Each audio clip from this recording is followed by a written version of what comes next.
ബാല്യകാലം മുതൽ നീ എന്റെ സുഹൃത്താണ്. മറ്റാരെക്കാളും നീ എന്നെ മനസ്സിലാക്കുമെന്ന് ഞാൻ കരുതി. പക്ഷേ നീയാണ് ഇപ്പൊ എനിക്കെതിരെ ഏറ്റവും കൂടുതൽ സംസാരിക്കുന്നത്. ഒറ്റ ചോദ്യം എനിക്കുള്ളൂ. ഞാനും അവളും തമ്മിലുള്ള ഇഷ്ടത്തിൽ എന്റെ പ്രായ കൂടുതലല്ലാതെ മറ്റെന്ത് കാരണമാണ് വേണ്ടെന്ന് പറയാനുള്ള നിന്റെ തടസ്സം? നിനക്കത് വിശദീകരിക്കാൻ പറ്റുമോ?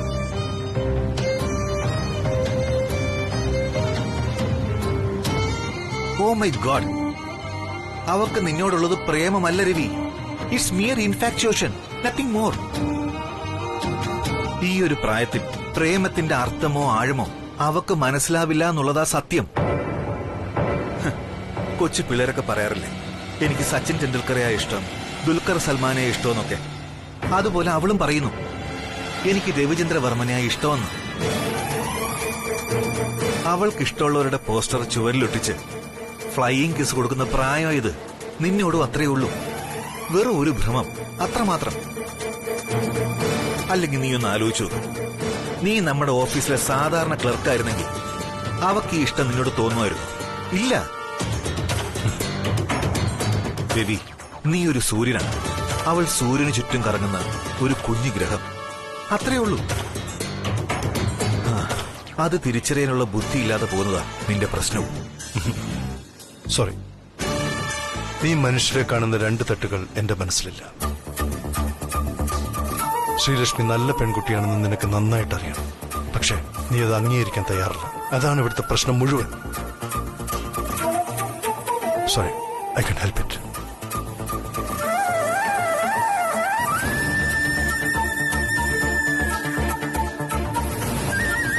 നോ രവി, എനിക്കെന്റെ അഭിപ്രായം വളരെ ക്ലിയറാണ്. അവളുടെ പ്രണയം വെറും ഫേക്കാണെന്നും ഇപ്പോഴീ കാണിക്കുന്നത് മുഴുവനും നിന്നോടുള്ള വെറും ആകർഷണം മാത്രമാണെന്നും ഞാൻ പ്രൂവ് ചെയ്തുതരാം. എന്തു പറയുന്നു? 100%. ശരി, ശ്രീലക്ഷ്മിക്ക് എന്നോടുള്ള പ്രണയം ഇതുപോലെ തനി തങ്കമാണെന്ന് ഞാൻ വിശ്വസിക്കുന്നു. അങ്ങനെ അല്ല എന്ന് നീ തെളിയിച്ചാൽ ഇതും തനി തങ്കമല്ല എന്ന് ഞാൻ സമ്മതിക്കും. നീ അത് തെളിയിക്കുന്നത് വരെ ഇത് നിന്റെ കയ്യിലിരിക്കട്ടെ.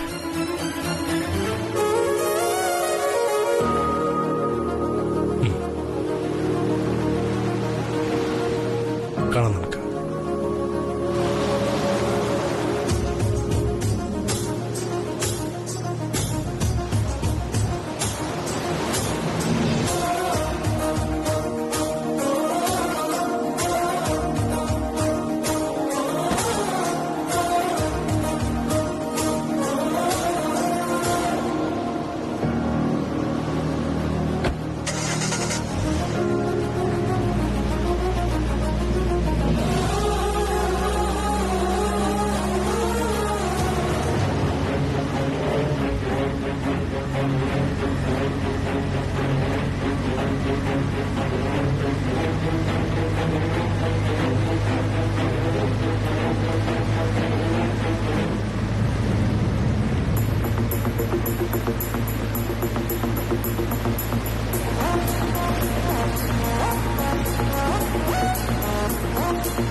ശ്രീലക്ഷ്മിയുടെ പ്രണയം തനി തങ്കമല്ലെന്ന് തെളിയിച്ച് തരും. ഞാൻ തെളിയിച്ച് തരും ഉടൻ തന്നെ.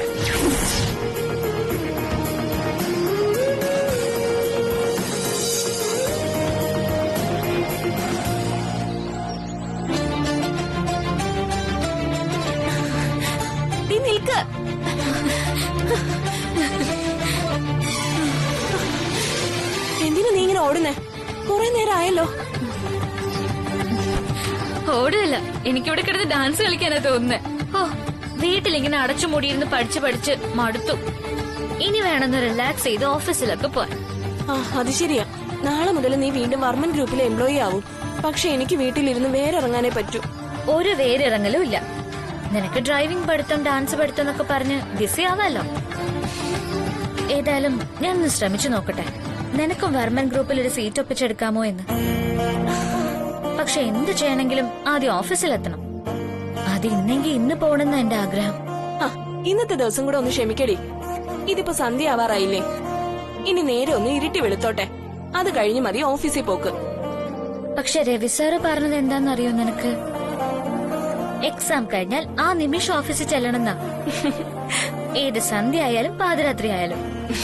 ഞാനിപ്പൊ തന്നെ പോവാൻ റെഡിയാ. പക്ഷെ അച്ഛനമ്മയും വഴക്കു പറയും, അതാ പ്രശ്നം. അതിന് ഇനി അവരെന്തിനാ വഴക്കു പറയുന്നത്? പരീക്ഷ കഴിഞ്ഞില്ലേ? ഇല്ല.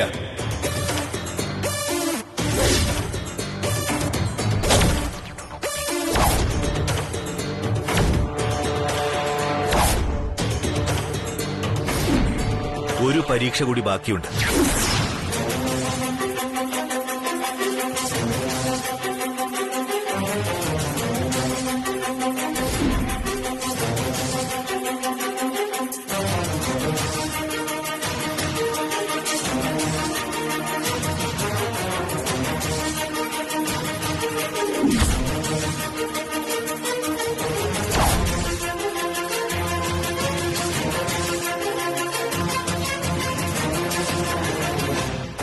സർ, പറഞ്ഞത് കാര്യമായിട്ടാ. ഇനി ഒരു പ്രധാനപ്പെട്ട പരീക്ഷ കൂടി ബാക്കിയുണ്ട് ശ്രീലക്ഷ്മി മാഡത്തിന്. സർ, സാറെന്താ ഇവിടെ?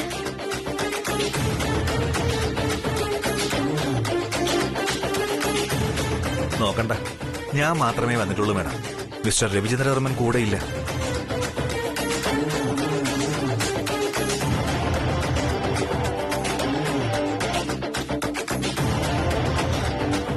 ഞാൻ മാഡത്തിനോടൊരു വിഷയം സംസാരിക്കാനാ വന്നത്.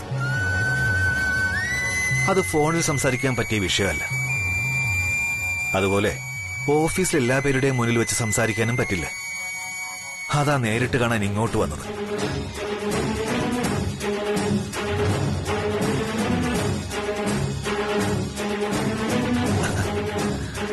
ഇതൊന്നും കേട്ട് മാഡം ഭയക്കണ്ട.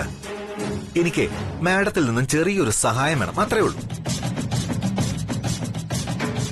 സഹായോ? ഞാൻ എന്താ സഹായിക്കേണ്ടത് സർ? മാഡത്തിന് ചെയ്യാൻ പറ്റുന്ന സഹായം തന്നെയാ.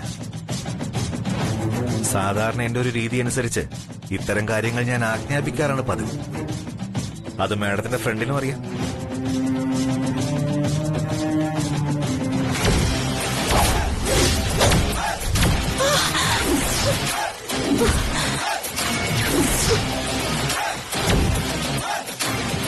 എന്താ, ശരിയല്ലേ? അറിയാം. Very good. പക്ഷേ ഇപ്പൊ ഞാൻ സംസാരിക്കാൻ വന്നിരിക്കുന്നത് ഒഫീഷ്യലായിട്ടല്ല, ഒരു സുഹൃത്തായിട്ടാണ്. സോറി.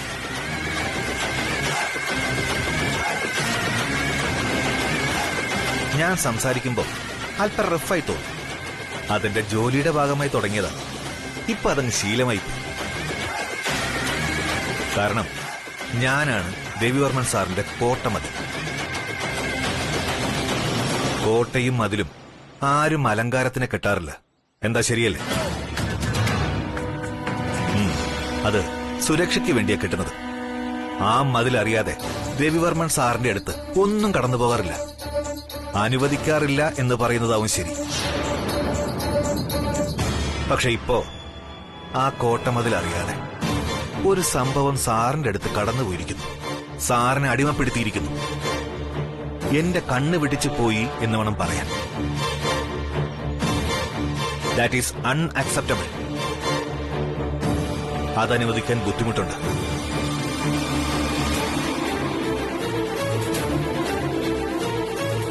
അല്ല ശ്രീലക്ഷ്മി മാഡം, നമ്മൾ കഷ്ടപ്പെട്ടൊരു കോട്ട കെട്ടി വെക്കുമ്പോ അതിനെ തകർത്ത് ആരെങ്കിലും അകത്ത് കടന്നാൽ നമ്മൾ എന്ത് ചെയ്യും? പറയൂ മാഡം, ഉത്തരം പറയൂ. മിസ് കൃഷ്ണ, പേര് കറക്റ്റ് അല്ലേ? ഗുഡ്. മിസ് കൃഷ്ണ പറയൂ, നമ്മൾ സുരക്ഷയ്ക്കായി ഒരു കോട്ട കെട്ടി വെക്കുമ്പോ അത് തകർത്ത് ആരെങ്കിലും അകത്ത് കടന്നാൽ നമ്മൾ എന്ത് ചെയ്യും? അല്ലെങ്കിൽ എന്ത് ചെയ്യണം നമ്മൾ? നമ്മൾ അവരെ പിടിച്ച് പുറത്താക്കും സർ. കറക്റ്റ്. മിസ് കൃഷ്ണ ഈ എക്സാമിന് ഉറപ്പായും എ ഗ്രേഡിൽ പാസ്സാവും കേട്ടോ. കൺഗ്രാറ്റുലേഷൻസ്. അല്ല, ശ്രീലക്ഷ്മി മാഡം ഇതുവരെ ഒന്നും പറഞ്ഞില്ല. അല്ല സർ, സാർ ഇതൊക്കെ എന്നോട് പറയുന്ന എന്തിനാണെന്ന് മനസ്സിലാവുന്നില്ല. ഞാൻ എന്ത് തെറ്റ് ചെയ്തു എന്നാണ്? ഓഹോ, ശരി. ചില കാര്യങ്ങൾ നേരിട്ട് പറഞ്ഞാലും ചിലർക്ക് മനസ്സിലാവില്ല. കാണിച്ചു കൊടുക്കുന്നതാണ് ബെറ്റർ.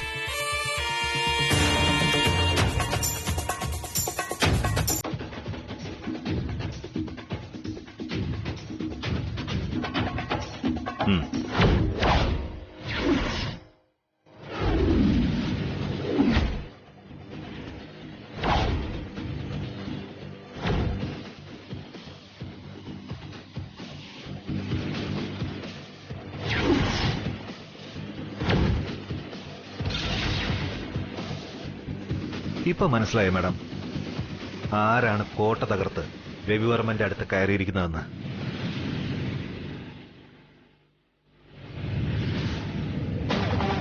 ഈ ഫോട്ടോ ഞാനെടുത്തതല്ല, രവിവർമ്മൻ സാറിന്റെ ജീവനെടുക്കാൻ നിയോഗിക്കപ്പെട്ട ഒരു വാടക കൊലയാളി എടുത്തതാണ്.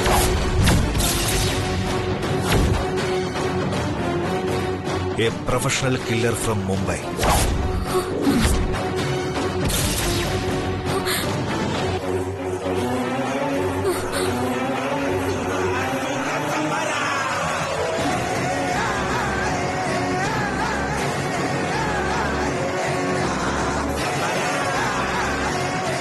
രവിവർമ്മൻ സാർ ജീവനോടെ ഇരിക്കണം.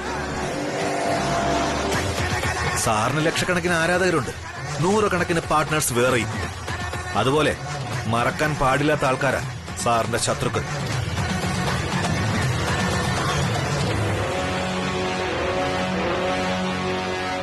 ഈ ഫോട്ടോ പത്രത്തിൽ വന്നാൽ എങ്ങനെ ഇരിക്കുമെന്ന് ആലോചിച്ചിട്ടുണ്ടോ?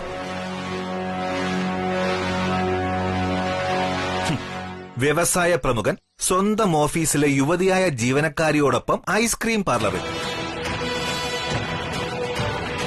ഇത് മാറ്റർ, തലക്കെട്ട് വേറെ.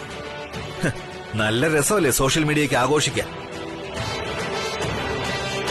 മാഡത്തിന്റെ വീട്ടുകാർ ഇതറിഞ്ഞാൽ എങ്ങനെ ഇരിക്കും? സാറിന്റെ അമ്മ അറിഞ്ഞാൽ? അനിയന്റെ ഭാര്യ? ഓരോ കുടുംബത്തിലും ചില വിസ്ഫോടനങ്ങൾ തുടങ്ങി വെക്കാൻ ഈ ഒരു ഫോട്ടോ മതി, ഒരൊറ്റ ഫോട്ടോ.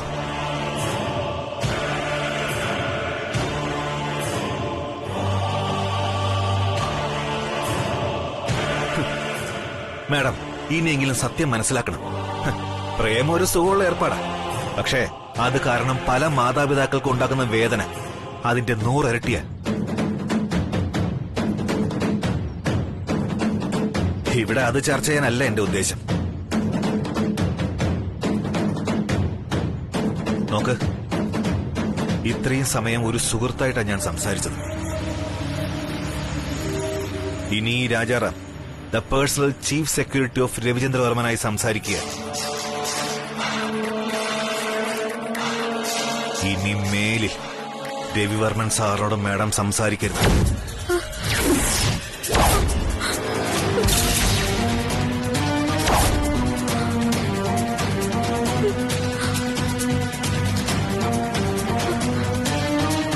കാണാൻ ശ്രമിക്കരുത്.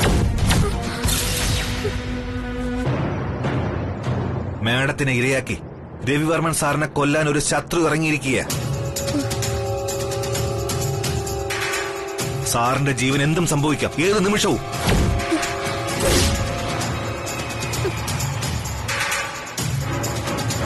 അതുകൊണ്ടാണ് ഈ മുന്നറിയിപ്പ്. ഇനി പറയൂ, മാഡത്തിന് കാരണം സാറിന്റെ ജീവൻ അപകടത്തിലാവണോ? മരിക്കണോ സാറ്?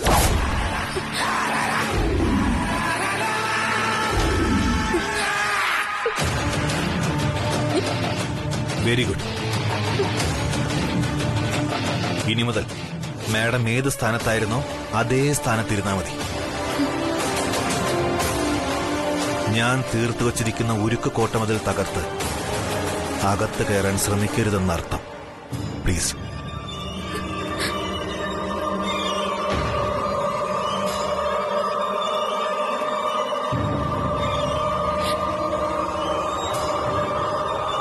അപ്പോ miss Krishna, bye, take care.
താൻ എക്സാം കഴിഞ്ഞ് വരുന്നതും കാത്തിരിക്കുക ഞാൻ ഓഫീസിൽ.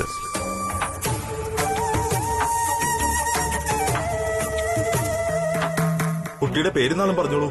ശ്രീലക്ഷ്മി, തിരുവാതിര. ഭർത്താവിന്റെ പേരുന്നാളും പറഞ്ഞോളൂ.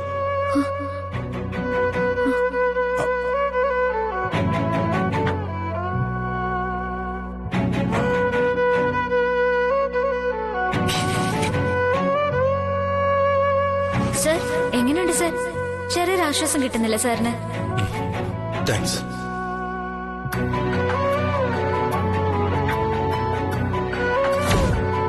ഇനി മേലിൽ രവിവർമ്മൻ സാറോട് മാഡം സംസാരിക്കരുത്. താൻ എക്സാം കഴിഞ്ഞ് വരുന്നതും കാത്തിരിക്കുക ഞാൻ ഓഫീസിൽ. കാണാൻ ശ്രമിക്കരുത്.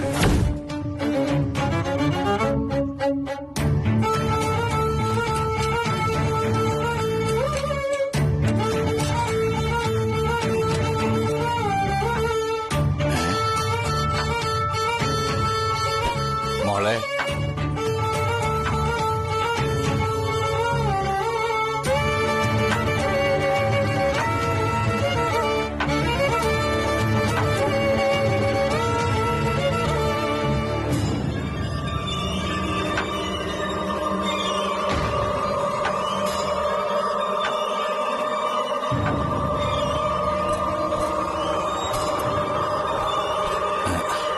മോൾക്കിതെന്തു പറ്റി?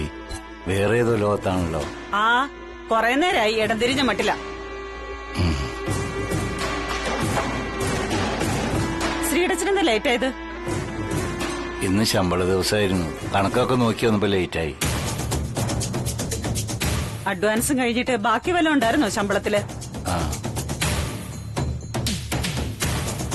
ആ പിള്ളച്ചേട്ടൻ ഇന്നലെ വന്നിരുന്നു പലിശയും ചോദിച്ചോണ്ട്. ആ, പലിശ എല്ലാം കൂടി 8,000 രൂപ കുടിശ്ശികയായെന്ന്. ദേ, ഈ മാസം ഇത്രേ ഉള്ളൂ. ബാക്കി അഡ്വാൻസ് പിടിച്ചു.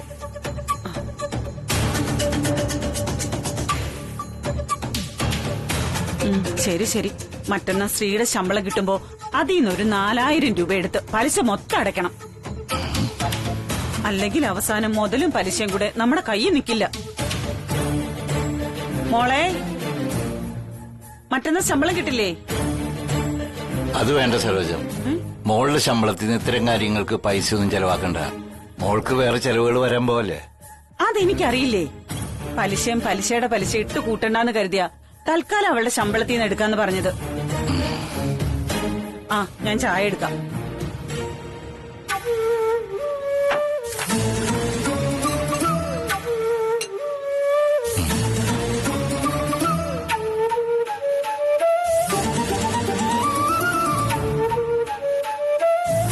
രാജാറാം സാർ അങ്ങനെ പറഞ്ഞ സ്ഥിതിക്ക് ഞാൻ എങ്ങനെ ഇനി ഓഫീസിൽ പോകും? എന്നെ കാരണം രവി സാറിന്റെ ജീവൻ അപകടത്തിലാന്നാ പറയുന്നത്.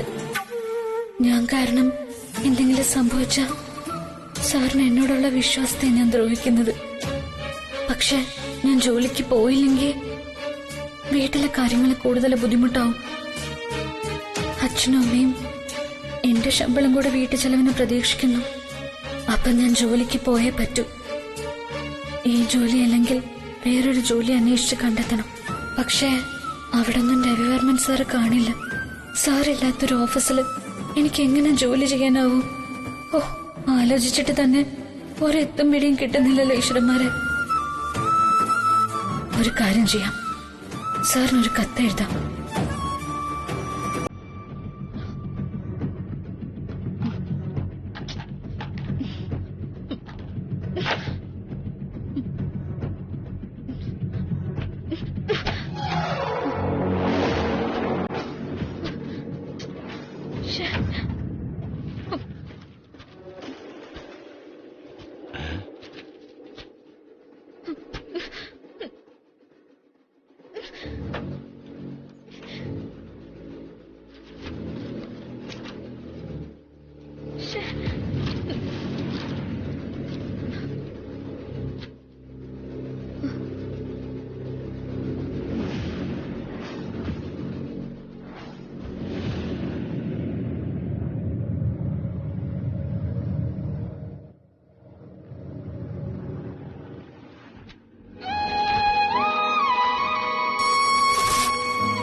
ആ